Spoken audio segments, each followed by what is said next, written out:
കല്ലിൻ്റെ നമുക്ക് കേക്ക് മുറിക്കാൻ പോവുകയാണെങ്കിൽ അങ്ങനെ മങ്ങാട്ടുവിലയിലൊക്കെ പോയി ഒരു ഷേക്ക് കുടിച്ചു വന്നപ്പോൾ നമ്മുടെ ബർത്ത്ഡേ കേക്ക് താഴ്ത്തിയിട്ടുണ്ട്. ഇനിയുള്ള ടാസ്ക് എന്ന് പറഞ്ഞാൽ ആരും കാണാതെ റൂമിലെത്തിക്കുക എന്നുള്ളതാണ്.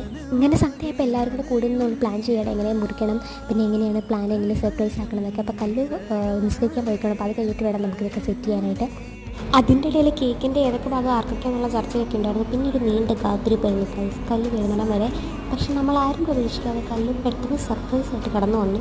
സത്യം പറഞ്ഞു കഴിഞ്ഞാൽ ഇവിടെ സർപ്രൈസ് ആയിട്ട് ഞങ്ങളായിരുന്നു. ഒട്ടും പ്രതീക്ഷിക്കാതെയാണ് ആൾ പെട്ടെന്ന് കയറി വന്നത്. അതുകൊണ്ടൊന്ന് ഫോൺ ഓണാക്കാനുള്ള ഗ്യാപ്പ് പോലും നമുക്ക് കിട്ടിയില്ല.